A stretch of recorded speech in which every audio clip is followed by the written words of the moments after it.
Pemirsa, kecurangan UTBK masih marak terjadi di setiap tahunnya, khususnya di Kota Bandung.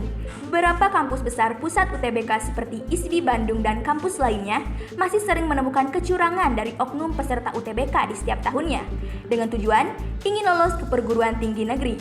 Sekarang, saya sudah terhubung bersama rekan saya Rizky Ridwansyah yang sedang berada di lapangan. Silakan Rizky.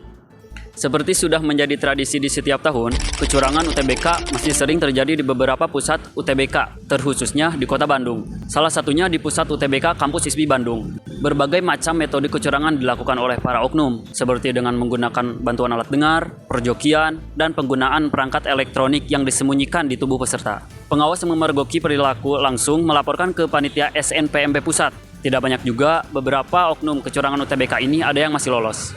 Yaitu tes paginya di ruanganku, karena yang aku ingat adalah dia pakai kacamata. Jadi aku ingat tuh gitu, dia adalah jokinya. Hari Jumatnya sesi kedua tuh sesi siang, dia datangnya terlambat. Modusnya dia datang telat ke ruangan. Terus aku bilang, bukannya kamu kemarin udah ujian, ya kan? Dia juga jadinya salting lah dan deg-degan parah. Ya, akhirnya panggil ketua panitia, ditanya lah sama ketua panitia. Dilihat kan pesertanya, dia tuh dari Surabaya. Kenapa harus tesnya di Bandung?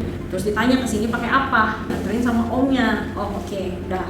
Nah pas dia mau bangun, ada kunci motor. Ditanya lah sama ketua panitia. Makanya dia juga udah bingung jawabnya. Kata ketua panitia, udahlah masukin aja dulu sambil kita cek. Ternyata benar, dia udah pernah ujian. Dia dipanggil dan aku juga dipanggil, interogasi lah. Dia awalnya nggak mau ngaku bahwa dia jadi joki.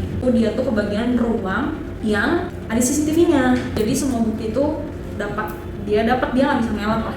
Jadi modusnya adalah dia, kalau yang aku temuin di tahun 2025 adalah dia palsuin semua foto di persyaratan administrasi. Dia datang doang, itu dia dapat bayaran 30 juta. Nah, cuman sayangnya kita tuh tidak bisa memberikan sanksi apapun. Di ISBI-nya ya.